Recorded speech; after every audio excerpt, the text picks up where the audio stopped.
وہ کون لوگ ہیں جو اللہ کی معافی سے محروم ہیں؟ افضل اور پائیدار نعمتوں کو کیسے حاصل کیا جا سکتا ہے؟ اور خدا اور بندے سے اپنا رابطہ کیسے مضبوط کیا جا سکتا ہے؟ ان سوالوں کے جواب کو جانیں گے آج کے اس ایپیسوڈ میں۔ اعوذ باللہ من الشیطان الرجیم، بسم اللہ الرحمن الرحیم۔ ناظرین کرام السلام علیکم۔ سبیل قرآن کے اس تفسیری پروگرام میں ایک بار پھر ہم آپ کو خوش آمدید کہتے ہیں۔ آج ہم سورہ شعراء کی 4 آیتوں کی تفسیر کو لے کر حاضر ہوئے۔ تائیے سب سے پہلے آیت نمبر 34 اور 35 کی تفسیر کو جاننے کے لیے ان کی تلاوت اور ترجمے کو غور سے سن لیتے ہیں۔ کتاب انزلناه الیک مبارک لیدبروا آیاته ولیتذکر اولو الالباب۔ بسم اللہ الرحمن الرحیم۔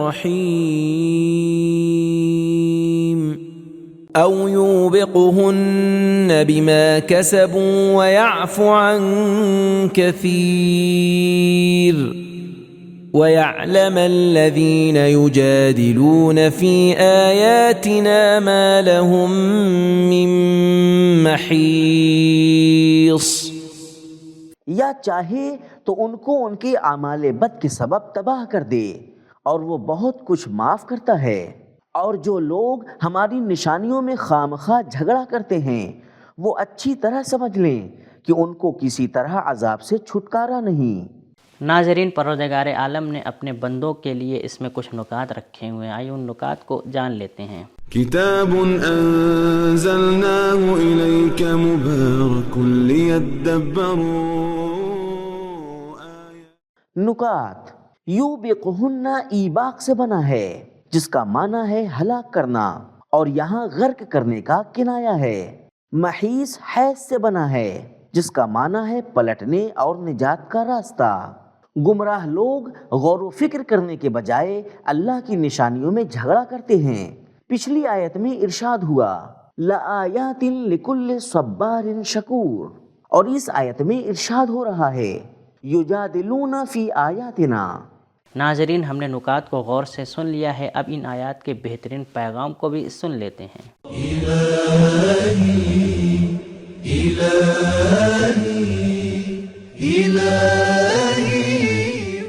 پیغام نمبر 1، اپنے آپ کو ہرگز محفوظ نہ سمجھیں۔ اللہ جہاں چاہے ہمارے اعمال کی وجہ سے ہمیں ہلاک کر سکتا ہے، چاہے سمندر ہو یا خشکی۔ نمبر 2، صرف چند گناہ ہی ہماری ہلاکت کے لیے کافی ہیں۔ نمبر 3، اللہ کا لطف اس کے غضب پر غالب ہے۔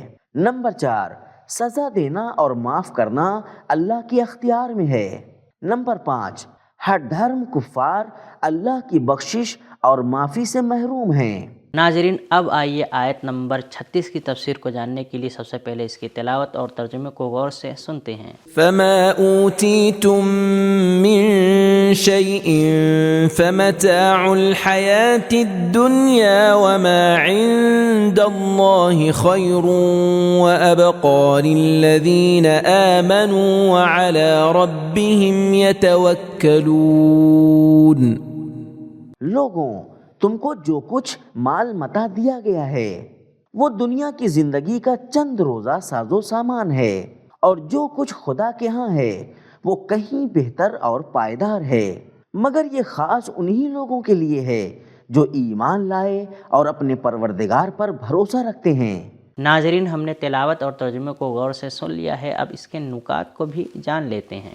کتاب انزلناه الیک مبارک لیدبروا۔ نقطہ: پچھلی آیت میں جھگڑے کی بات تھی، گویا یہ آیت فرما رہی ہے جھگڑوں کا سرچشمہ دنیا کی زندگی سے دل لگانا ہے، جو کہ بہت جلد ختم ہو جانے والی پونجی ہے۔ ناظرین، نکات کو جاننے کے بعد اب اس آیت کے بہترین پیغام کو بھی سن لیتے ہیں۔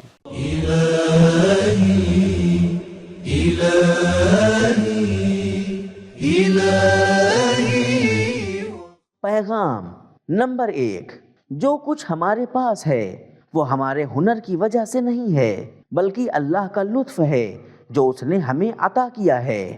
نمبر 2، جو کچھ ہمارے اختیار میں ہے اس کی کوئی حیثیت نہیں ہے، لہذا خوش ہونے کی ضرورت نہیں ہے، پوری دنیا ہی بہت ناچیز ہے۔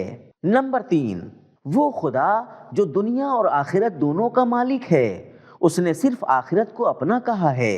نمبر 4، دنیا میں جو کچھ مومن گنواتا ہے اللہ قیامت میں اسے اس سے بہتر چیز عطا کرے گا۔ نمبر 5، دنیا سب کو دی جاتی ہے۔ نمبر 6، آخرت بھروسہ کرنے والے مومنوں کے لیے مخصوص ہے۔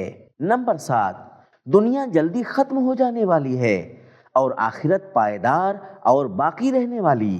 نمبر 8، اللہ پر بھروسہ مومنوں کا ہمیشہ کا پیشہ ہے۔ ناظرین، اب اس ایپیسوڈ کی آخری آیت یعنی آیت نمبر 37 کی تفسیر کو جاننے کے لیے سب سے پہلے اس کی تلاوت اور ترجمے کو غور سے سنتے ہیں۔ والذین یجتنبون کبائر الإثم والفواحش وإذا ما غضبوا هم یغفرون۔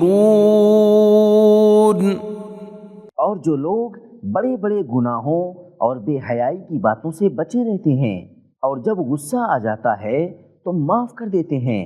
ناظرین، یہ تھی سایہ مبارکہ کی بہترین تلاوت اور ترجمہ۔ اب اس آیت کے بہترین نکات کو بھی جان لیتے ہیں۔ كتاب أنزلناه إليك مبارك ليدبروا نکات، پچھلی آیت میں ایمان اور توکل کی بات کی گئی اور دونوں کا رابطہ دل سے ہے، اور اس آیت میں مومنوں کے عملی طریقے کو بیان کیا جا رہا ہے۔ گناہان کبیرہ، بڑے گناہ کیا ہیں؟ امام خمینی اپنی کتاب تحریر الوسیلہ میں امام جماعت کے شرائط کے بارے میں کہتے ہیں، امام جماعت کو گناہ کبیرہ نہیں کرنا چاہیے، اور گناہ کبیرہ ہر اس گناہ کو کہا جاتا ہے جس کے بارے میں قرآن مجید میں عذاب کا وعدہ کیا گیا ہے یا شدت کے ساتھ اسے بیان کیا گیا ہے، یا وہ گناہ کہ جس کے بارے میں ہمارے پاس کوئی دلیل ہو کہ یہ گناہ کبیرہ سے بدتر یا اس کے برابر ہے، یا عقل اس کو گناہ کبیرہ سمجھتی ہو، یا عام مومنوں کی نظر میں اسے گناہ کبیرہ سمجھا جاتا ہو، یا کوئی اور خاص دلیل اس کے گناہ کبیرہ ہونے پر ہو۔ اس کے بعد نمونوں کو بیان کرتے ہیں، من جملہ اللہ کی رحمت سے نا امیدی، اللہ اور رسول کی طرف جھوٹی نسبت دینا، قتل، شادی شدہ عورت کی طرف بری نسبت دینا، جنگ سے فرار کرنا، والدین کا عاق کرنا، قطع رحم، جادو، زنا، لواط، یتیم کا مال کھانا، حق کو چھپانا، جھوٹی گواہی دینا، عہد و پیمان کو توڑنا، شراب پینا، وصیت میں زیادتی کرنا، سود کھانا، جوا کھیلنا، کم فروشی، مردار اور سور کا گوشت کھانا، ظالم پر بھروسہ کرنا اور اس کی مدد کرنا، اسراف کرنا، لوگوں کا حق مار لینا، جھوٹ، تکبر، خیانت، غیبت، چغلی، حج کو ہلکا سمجھنا، نماز کو چھوڑنا، زکوٰۃ نہ دینا، چھوٹے گناہوں کی تکرار کرنا، لہو و لعب میں مصروف رہنا۔ ناظرین، ہم نے بہترین نکات کو جان لیا ہے، اب اس آیہ مبارکہ کے بہترین پیغام کو بھی سن لیتے ہیں۔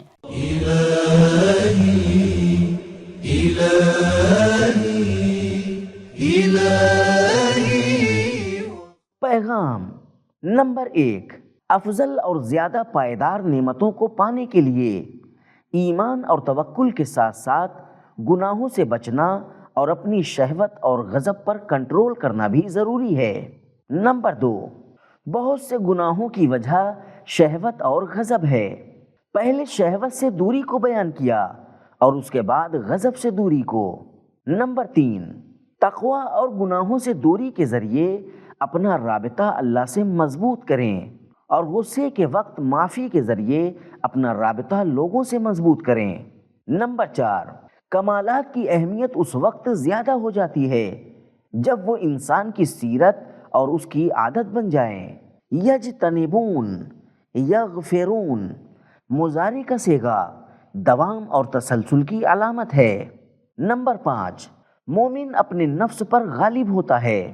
نمبر 6، غصہ تو ایک فطری چیز ہے لیکن اس پر کنٹرول کرنا ضروری ہے۔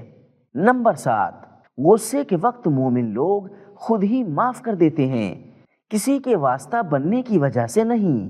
تو ناظرین، آج کے ایپیسوڈ میں ہم نے جانا کہ ہٹ دھرم کفار اللہ کی معافی سے محروم ہیں اور تقوی اور پرہیزگاری کے ذریعے اپنے رابطے کو اللہ سے مضبوط کرنا چاہیے اور غصے کے وقت معافی کے ذریعے اپنے رابطے کو انسانوں کے ذریعے مضبوط کرنا چاہیے۔ یہ تھا ہمارا آج کا ایپیسوڈ۔ ملتے ہیں اگلے ایپیسوڈ میں، تب تک کے لیے شکریہ، خدا حافظ۔